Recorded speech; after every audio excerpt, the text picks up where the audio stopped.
Olá, nerds, geeks e afins. Estamos todos aqui tentando para acompanharmos o que aconteceu no quarto episódio da série What If da Marvel na Disney Plus. Is she worth the pain? A man does not suffer like this for his own glory. Every moment of it. There is a fine line between devotion and delusion. Love can break more than your heart. It can shatter your mind. Pois bem, pessoal, com certeza aqui nessa semana temos uma batida, uma levada completamente diferente do que a gente havia visto nos 3 episódios iniciais da série. Você pode se perguntar, oh, como assim? Não, tá tudo igual. Um evento meio diferente resultou num novo universo. Não, sempre vale lembrar que o universo em si, esse outro universo que a gente não conhece, ele já existe.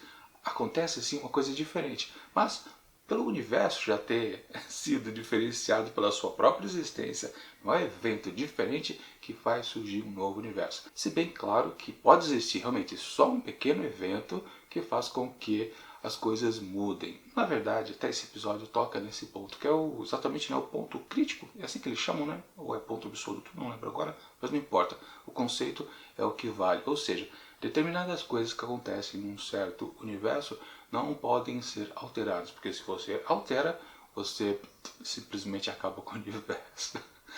Isso pode existir, sim, mas em outro universo, não no que você está. E é basicamente uma coisa interessante que acontece por aqui. Aliás, falando em multiverso, né, eu havia citado num vídeo anterior aqui das resenhas dessa série que a primeira citação de multiverso tinha ocorrido no segundo filme do Homem-Aranha, né? Mas eu me enganei, eu esqueci que é no próprio Doutor Estranho, que assim, o primeiro filme dele, nesse momento ainda não saiu o segundo, que sim, o multiverso ele foi colocado como sim real.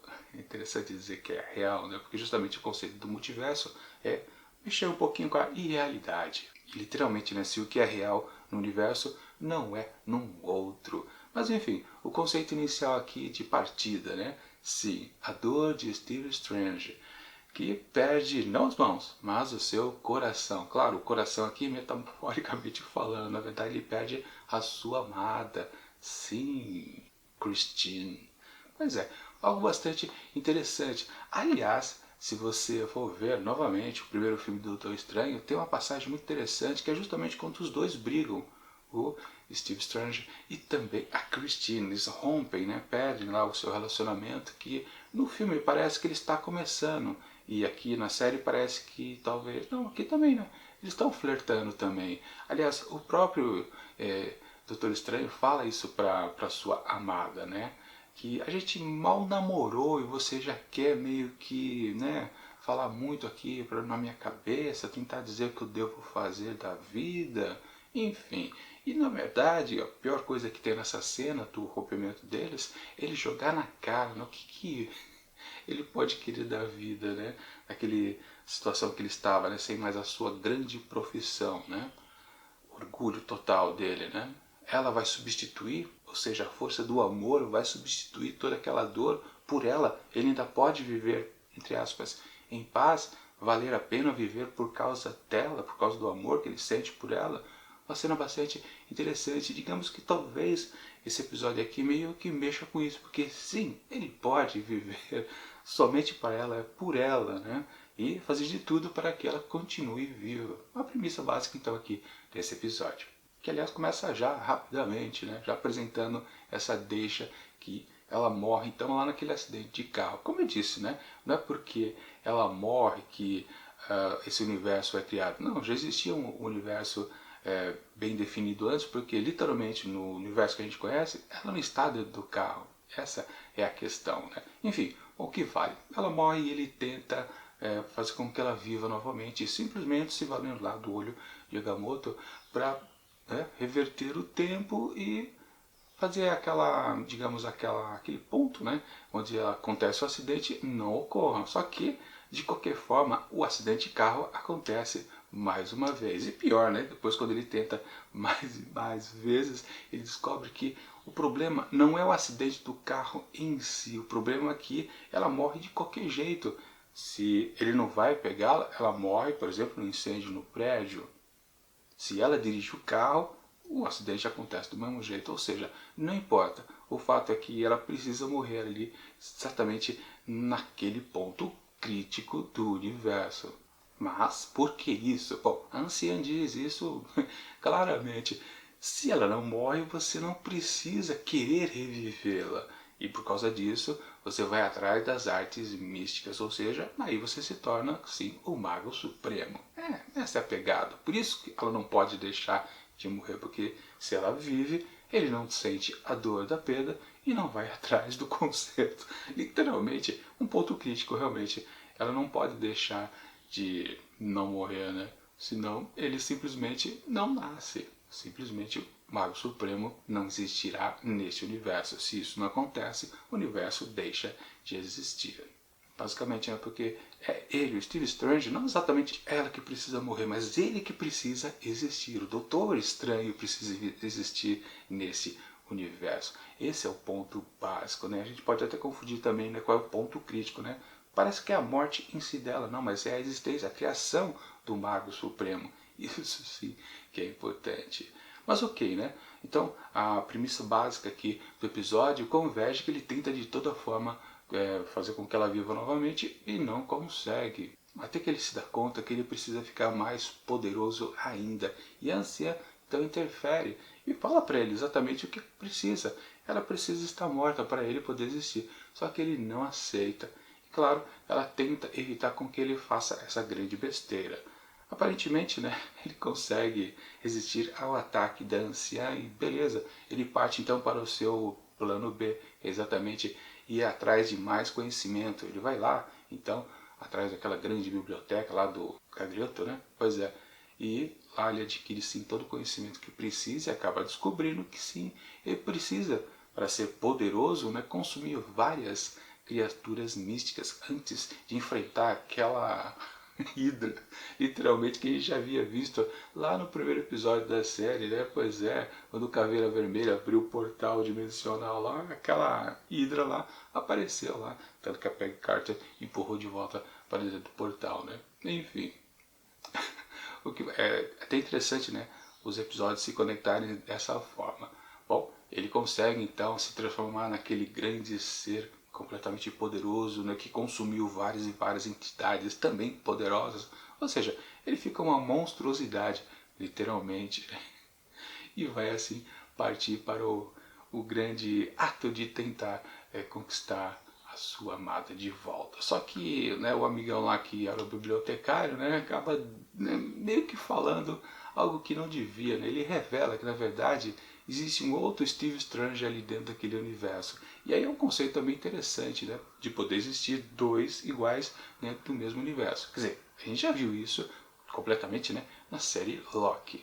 Mas aqui para esse episódio serve como um ponto de virada interessante, porque justamente, né, aquela tentativa da anciã de deter ele da sua maluquice, bom, na verdade ela foi efetiva no seu lance. Ela dividiu o Steve Strange em dois, pois é, um lado que está mais consciente de que ele deve se preservar, ou seja, que ele precisa existir como um mago supremo, e a outra parte se dividiu com aquela intenção ainda de tentar retornar com a sua amada.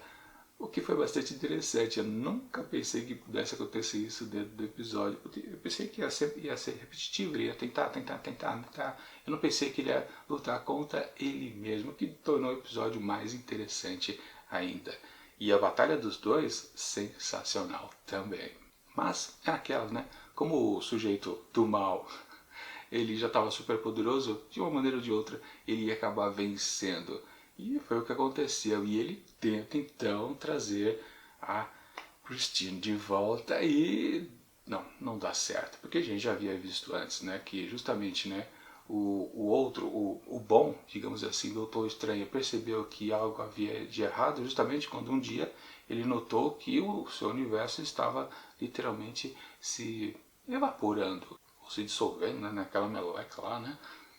E é justamente quando a anciã retorna e fala que ela havia dividido ele em dois. Mas enfim, o problema é que o mal do Doutor Estranho, ele consegue sim reviver Christine, mas logo em seguida ele já vê que ela também ela vai ser consumida pelo fim do universo. Ou seja, não adianta voltar com ela, porque quando ela volta, o conceito do universo deixa de existir. Embora ele de fato ainda esteja ali, né? Ainda como um grande de um mago. Mas aí, claro, a gente entra nos paradoxos da viagem no tempo, que é sempre comum. Não, peraí, se ele está ali super poderoso, ele existe. Como é que o fato de ela não morrer não faz com que ele não exista também? Enfim, não dá para entender, mas tudo bem. A gente entende o conceito, né, inicial, que realmente não podia deixar ela ficar viva. Sendo ela viva, então o universo vai se desmilinguindo. Ok, e no final do episódio, né, temos aquela redoma que ele faz, onde ele acaba ficando sozinho, né, naquele pequeno espaço ainda existente do universo. E a gente pode pensar, ele vai viver então para a eternidade dentro daquela minúscula bolha, completamente sozinho? É possível. De qualquer forma, não importa se sim ou se não, o episódio tem um tom triste, bom, tem um tom triste o tempo todo, não só no seu final. O episódio é sensacional, com certeza. Aliás, falando nisso, uma das coisas que eu achei diferente aqui nesse episódio, que eu estava comentando lá no início do vídeo, é que a estrutura dele ela é tão bem acabada, com um começo, meio e fim, bem forte mesmo, bem vigoroso, que a gente pode dizer que, na verdade, isso aqui é um segundo filme do Steve Strange. Pois é, Doutor Estranho, parte 2. É, porque a história ela se fecha completamente em si. E eu já vi algumas pessoas comentarem que o processo dele de tentativa de reverter o fim trágico de Christine, ou o processo que ele tem de começar a ficar completamente poderoso, ambos os caminhos foram muito rápidos, né? Não teve nenhuma dificuldade, tudo acontece de uma maneira sem muitas complicações, mas a gente precisa lembrar que estamos numa série que dura apenas ali em torno de 40 minutos, o episódio acho que tem 39 minutos, ou seja, na proposta ali dentro da sua unidade de tempo, ele está funcional, porque não dá para enrolar na verdade, não tem tempo, né? Porque o episódio ele tem 3 momentos. Primeiro, que acontece a perda, ele tenta reverter, depois ele passa a ser aquele cara que consome as entidades místicas, e a terceira parte onde ele enfrenta a si mesmo, ou seja, são 3 momentos muito fortes que não daria para resumir, por exemplo, os próprios momentos, ou seja, a transformação entre cada uma das partes, então necessariamente tem que ser um pouquinho mais rápida, ou seja, é funcional sim a história inteira dentro dos 39 minutos, mas eu falei, é um filme completo, um filme de cabo a rabo. Poderia ser a segunda parte das aventuras do Doutor Estranho no cinema, sem sombra de dúvida. E talvez se precisasse espichar para as tais 1h30 normais de um filme, acho que o primeiro filme teve mais ou menos essa duração. 2 horas seria exagero completo, né? Tinha que ficar lá em 1h30. Mas já começaria a cair, embora eu pudesse explicar alguns momentos que foram passados rápidos, de uma maneira mais devagar, com outras interações e outros personagens, sim, ficaria interessante, mas poderia correr o risco de ficar arrastado, ou seja, o ritmo dado aqui nesse episódio de 39 minutos é muito bom. Se tentar melhorar, piora, literalmente. Uma coisa meio esquisita, mas é algo de se dizer a respeito aqui dessa história que funciona bem, ela é sensacional. Sim, é difícil achar um defeito aqui nessa história, a não ser justamente esse ponto de as coisas acontecerem um pouquinho rápidas, mas porque é uma certa necessidade, mesmo porque estamos num campo também, né, de um universo de possibilidades. Então você não precisa explicar direitinho todos os pormenores, né, deixar tudo um pouco mais lógico, com mais sentido, mais verossimilhança. Funciona tudo do jeito que tá muito bom. E sim, de novo, falando sobre o final triste, né? Esse episódio é sensacional porque ele é triste o tempo todo, desde o começo. Você sente a dor da perda do Steve Strange. Você não acha que está apenas acontecendo uma aventura de super-herói. Você está mais empolgado em querer descobrir o que ele vai fazer. E sim, o tom de terror aqui, de coisas apressadas, da angústia dele, né? A gente percebe bastante, a gente sente completamente, a gente está junto dele, na angústia dele, tentando resolver o problema de sua amada querida, o seu coração partido. E a gente entende completamente, talvez mais ainda do que o próprio filme inicial do Doutor Estranho, porque a base justamente dele se tornar o mestre dos magos, justamente porque foi atrás das artes místicas, mas apenas para consertar as mãos, aquele ato de arrogância, né? No fundo, se a premissa sempre, desde sempre, desde a época dos quadrinhos do personagem fosse essa mesmo, né, de querer ter a sua amada de volta, sempre teria sido com muito mais força, com certeza. Porque arrogante por arrogante, digamos assim, que a gente já tinha o personagem do Tony Stark, né? Mas um cara apaixonado que quer reviver a sua amada seria muito mais interessante.